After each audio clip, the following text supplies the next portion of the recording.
Hey everybody, Fett here with another video. This time bringing you guys the second episode of Character Witness, where this time I'm taking on my absolute favorite Star Wars character, and that is Boba Fett.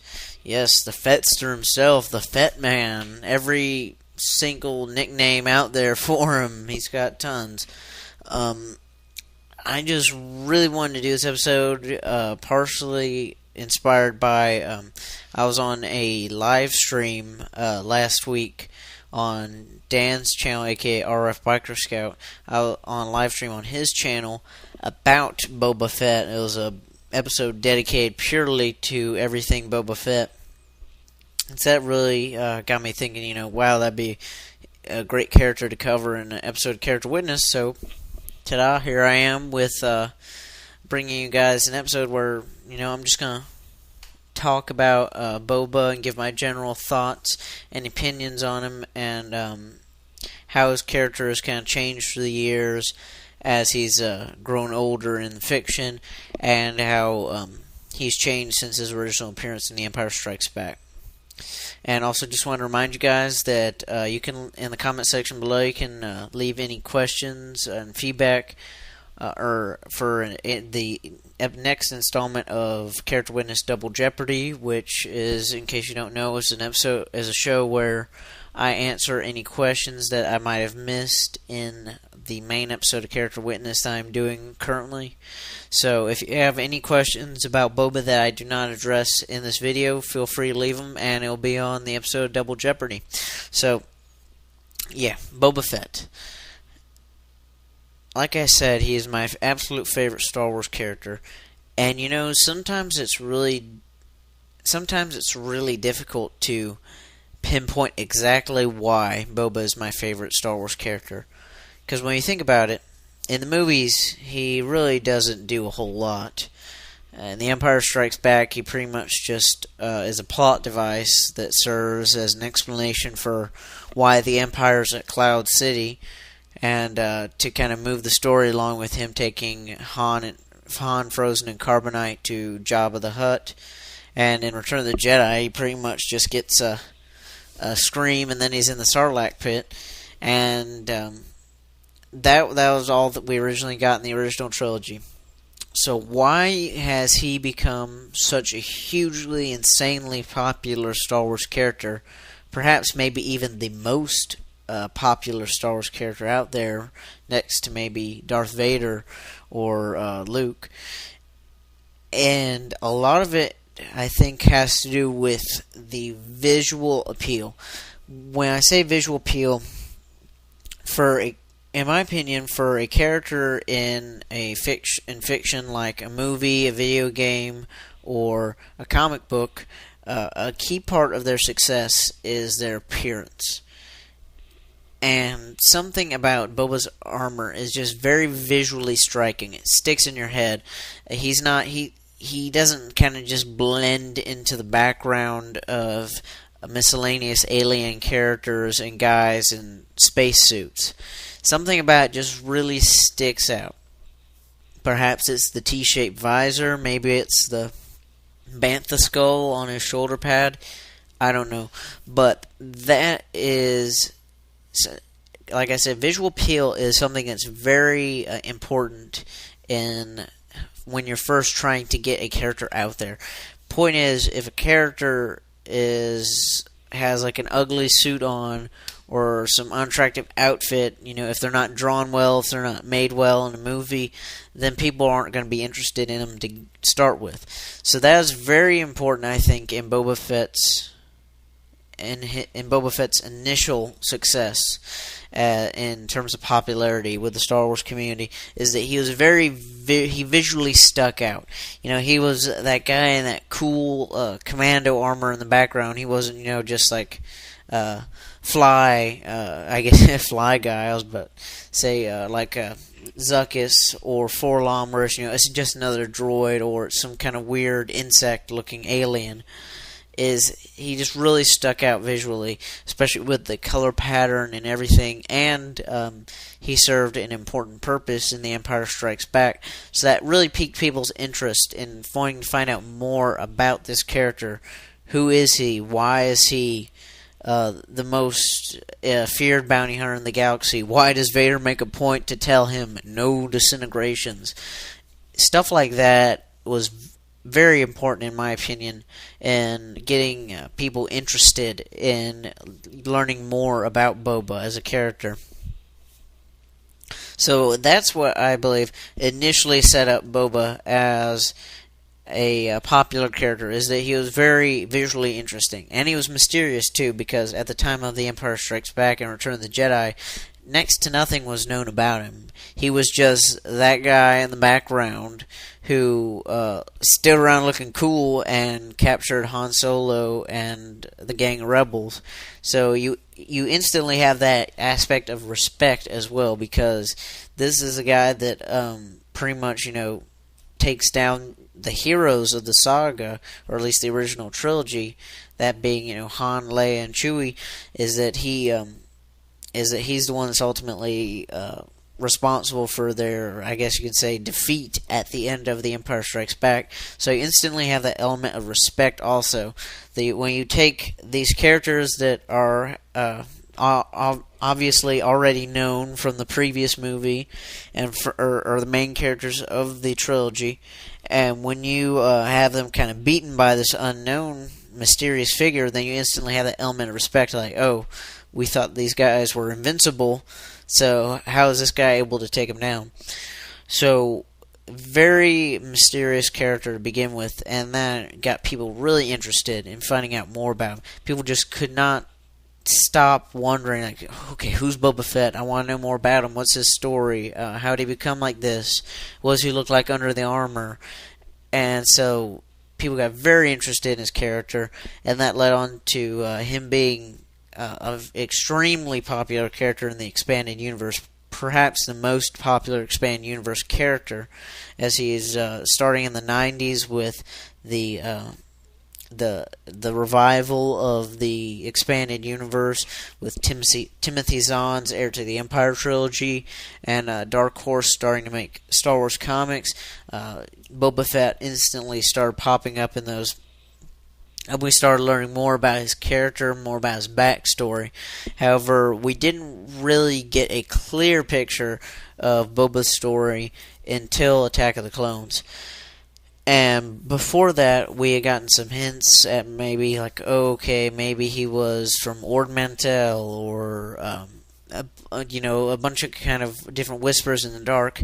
And especially a very important book involving Boba, pre-prequel trilogy, was the Tales of the Bounty Hunters book that came out, which I can't remember exactly what that particular book explained as the backstory of Boba Fett, but it is completely different from what we got in Attack of the Clones.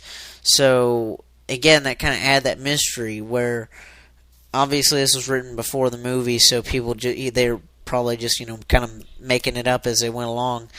But again, it kind of adds to the mystery, like, oh, what's his true story? This isn't his true origin, so what's his true backstory? And when Attack of the Clones rolls around, and we get finally we get a clear explanation of who Boba Fett is, and where he comes from, and why he is the way he is. Why is he the stone cold bounty hunter? And I really another reason why Boba Fett is my favorite Star Wars character. It has a lot to do with the age that I was into Star Wars, and when Attack of the Clones came out, I was pretty much the same age as Boba Fett was in the movie as I was in real life. So it's very easy for children, such as how old I was then. I believe I was maybe 7 or something, maybe 8. So not exactly the same age as Boba was in the movie, but it's very easy for a person to relate to somebody's their age or close to their same age. And so Attack of the Clones rolls around, and I was automatically interested in Jango Fett. I still think he's the coolest character in Attack of the Clones.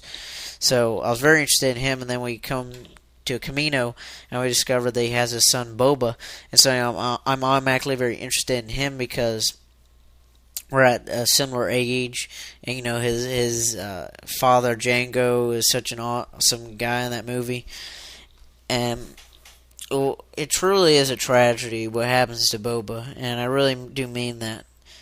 It's similar when you think about to like what happened to Bruce Wayne and what turned him into Batman, as what happened to Boba Fett and turned him into this just really hardened character. And obviously that was seeing a parent figure being murdered in front of their eyes. Now, very different between Bruce Wayne and Boba Fett. Bruce Wayne, previous to seeing his parents killed, was living a life of luxury as a rich boy, whereas Boba was already being taught by his father and being set up to eventually, kind of become a bounty hunter, and to eventually, kind of take over the family trade. Though secretly, I don't think Django really wanted Boba to live the life that he had. He wanted a better life for his son, and that was, and working with the Separatists was a part of that plan. But unfortunately, things did not end so well for Django, as obviously we saw in the movie, where he gets his head chopped off. And man, that must be traumatizing as heck.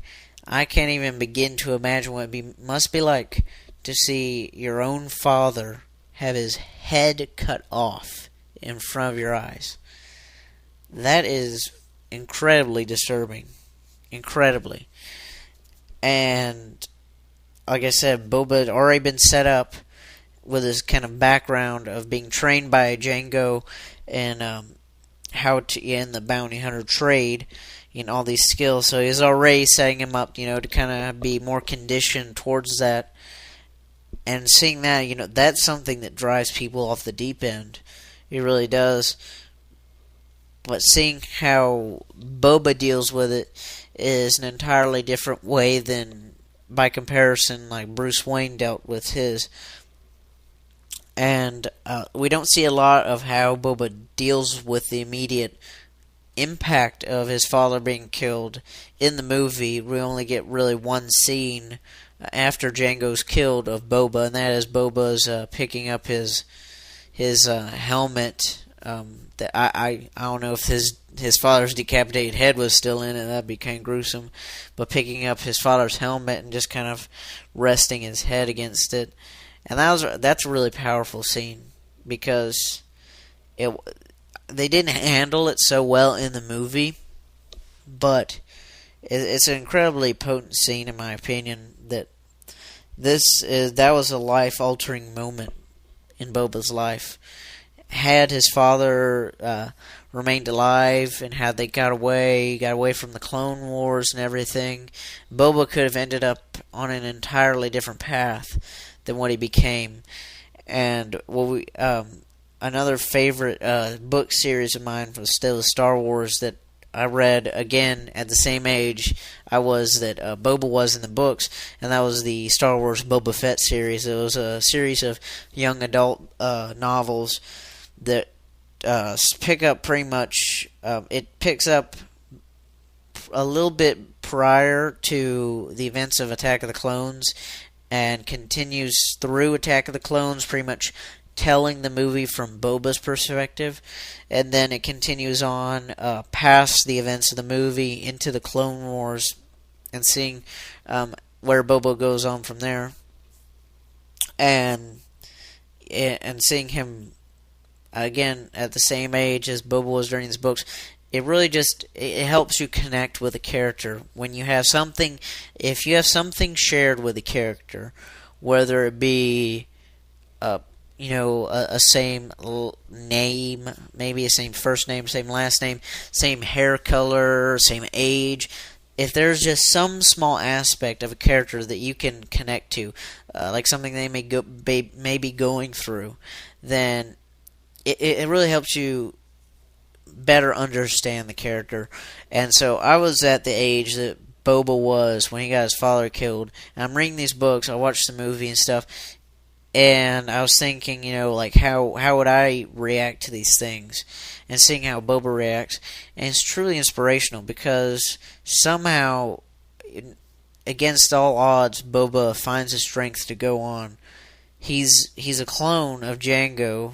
He has no mother, no extended family. Jango's family obviously was long dead before the events of Attack of the Clones, so he has no family left whatsoever. Jango was really the only person that he could consider a family to him, and potentially, I guess you could say, Zam Wesell was sort of a mother figure, though not really, in my opinion. But she was already dead as well. And so he's completely alone in the universe. And I can't imagine that feeling at all, of just being truly alone. Just alone. Nobody you can call, nobody you can contact. Just complete loneliness. And seeing how Boba somehow finds the strength to continue on after that, because he could easily just sat there in the ruins of Geonosis until either the Separatists found him, the Republic found him, or he just withered away and died.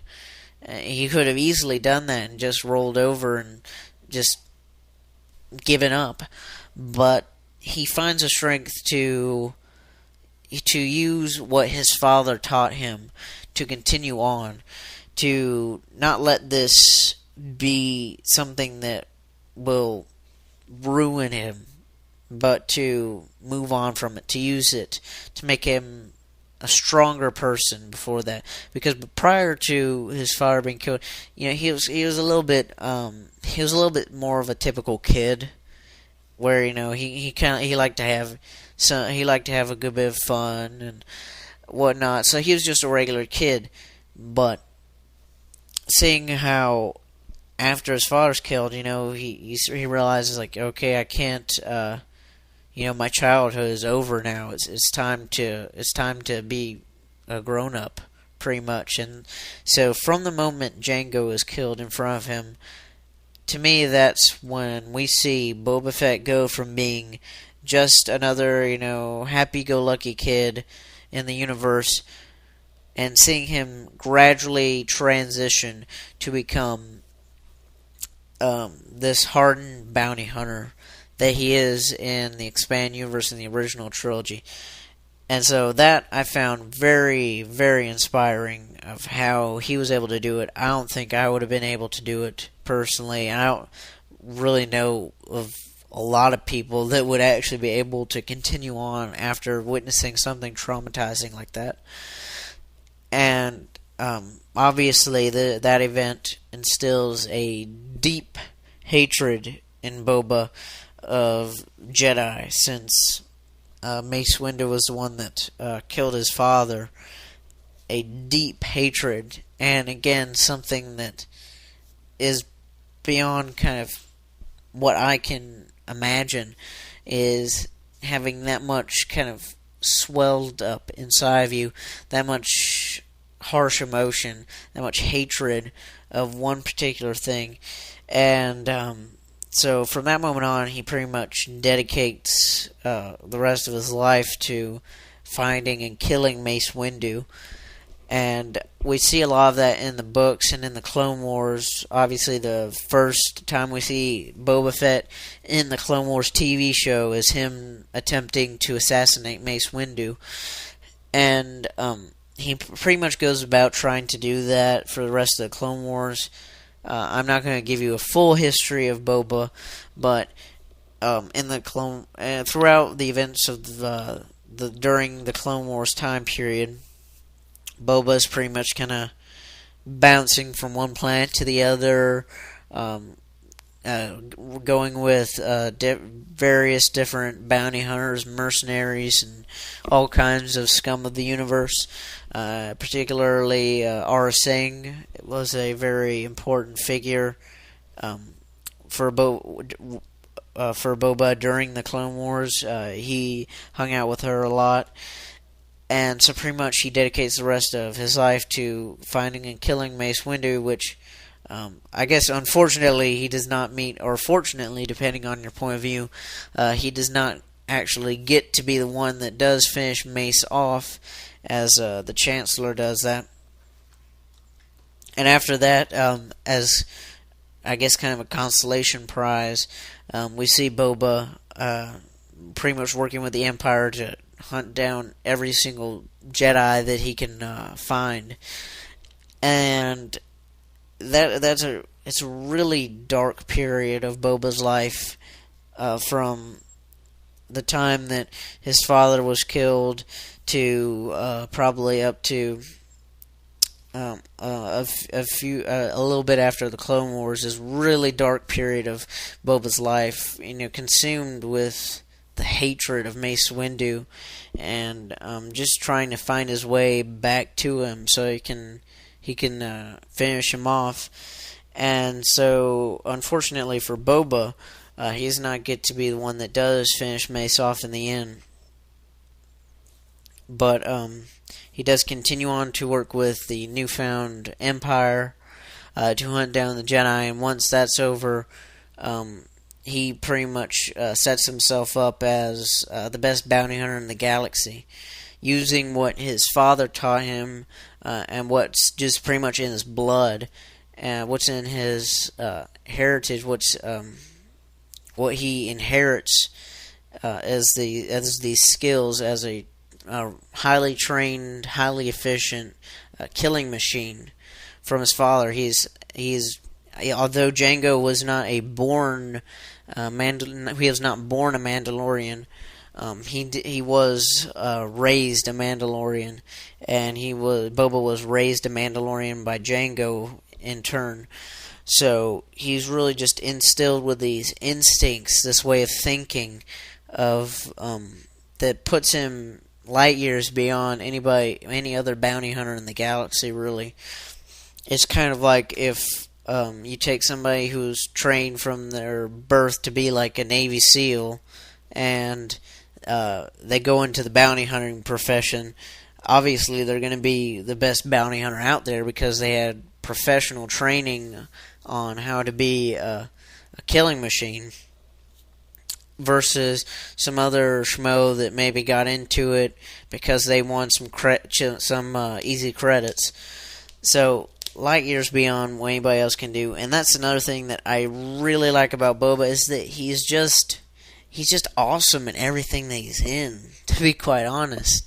Is, again, he's highly efficient, highly trained, he's the best at what he does, and seeing him move and interact with people in the expanded universe is just great, because he already knows what he's going to do, versus somebody who might be kind of bumbling around like Zuckuss or Bosk, where they're just trying to figure things out, but Boba's already got a plan. He already knows what to do, and he's not going to let any of his competitors stop him. So that's something that I find great about Boba, is that he's always somebody that knows what he's doing. He's always very confident of his ability. He has high standards that he keeps himself to, and that's something that I can admire, because I like to think that being an AP kid myself, I try to keep myself up to some high standards, and seeing how Boba does that is inspiring, because he's such an efficient person that it gives you something to strive towards. Like, I want to be as efficient as Boba is. Obviously, it's different things. That Boba's very efficient at bounty hunting versus mathematics, but it's a very high standard, and that's something that is something really good to strive towards. And something that's also really cool about Boba is his personality. he's not truly a hero or a villain in my book.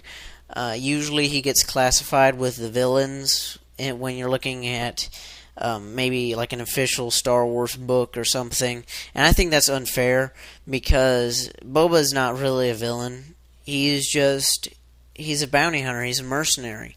He works for the highest bidder. And it's nothing personal. It's just business. That's pretty much his motto. So seeing Boba classified as a villain, I don't think that's right because he's definitely had his moments of heroism in the expanded universe. Oftentimes we see Boba kind of sticking up for somebody who may not have the means to stick up for themselves.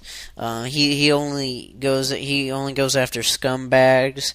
He's not wanting to take a contract on some poor innocent person that didn't do anything wrong. And so he has this kind of strange sense of justice, where he's not, truly like a classic hero. And I find that sometimes that just a purely good hero that does good just because of doing good is for good's sake. I find that can be a little bit exhausting sometimes to read or to watch because eventually it's just like there's got to be moments where this guy doesn't want to be the good guy, but with Boba he's not always the good guy. He, like he said, in The Empire Strikes Back, he's definitely very much in villain mode because he's hunting the good guys of the trilogy. So we don't see him always being a good guy. He's just does what he has to do to get by in the galaxy, and he's extremely good at what he does. So that's something I can admire too, that he's not out to be the savior of the galaxy. He's just in it to survive. And that's Boba Fett's. That's pretty much at the core of his being. That he wants to make it through the day. He wants to make a good living, and that's something I can relate to too, because most people, honestly, they're not going out of their way to do good. They just want to survive day to day, but everybody has at least one moment of greatness, and Boba has had many moments of greatness that I think at his heart, that Jango instilled good values into Boba, that he instilled what being a good person was, and having a high code of honor, because Boba, unlike many other bounty hunters of his time, Boba is very honorable. He doesn't, attack an unarmed person for the fun of it or anything. He doesn't do those kinds of bad things. Unlike some other bounty hunters who might be more villainous than he does. He is, like, maybe, for instance, Bosk. I always thought Bosk is more of a bad guy who, he'll punch somebody when they're down, whereas Boba, he'll just, tell you come with me, dead or alive, you put up a fight, I'm gonna kill you. And so he doesn't, he just doesn't do, those kind of bad, terrible things that other people might do if they were a bounty hunter. So that's another thing that I find very respectable about Boba. And overall, I think Boba is a great character. He's had tragic beginnings, obviously. Already talked extensively about how witnessing Jango's death in front of him was a traumatizing event, and still somehow finding the strength to continue forward and to make something with his life. Whether it was a positive change or a good change, that's to be debated. Personally, I like how Boba is. He's not a truly good guy or a bad guy. He's the anti-hero.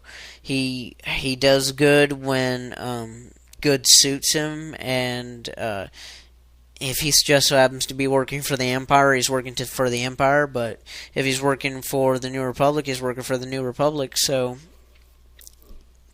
it's really just, again, the highest bidder, but he never does anything out of spite, out of rashness like others does. He's very honorable. He's very cool, very efficient, very calculating, and he sets a high bar for himself, and that's something that I think that we can take away from it as something that we should do for ourselves as well, is have set that bar high and always be efficient and stuff. So that's why I really love Boba. He's just a very cool character. He's visually cool. He's has a very honorable character. He's had tragic beginnings, but he's had the strength to overcome that. And this is already a 30-minute video, and I haven't even talked about like his ship, for instance. The Slave One was a fantastic ship, or his marriage or his wife or anything. So yeah, that's the kind of stuff that I will look forward to talking about in the episode of Double Jeopardy, where I do more of that kind of branching out stuff. Whereas Character Witness, I'm trying just to kind of talk about the characters themselves and not so much what they surround themselves with. So, I hope you guys have enjoyed this episode of Character Witness on Boba Fett. I've definitely really enjoyed talking about him and giving my argument for why he's such a great character. And again, leave your questions in the comment section below about anything that I didn't touch upon on this video about Boba. I already threw a couple things out there, like the Slave One and his family, so yeah, definitely ask me those questions in the comment section below, and that episode will be you can leave your comments. I'll have that open for the next week or so, and then that episode will be coming out next weekend. So thank you guys for watching this. I hope you've enjoyed it. Leave a like if you liked it, and leave me your guys' feedback. As always, I always love hearing from you guys. So thank you guys for watching. As always, this is Fett signing out. Bye.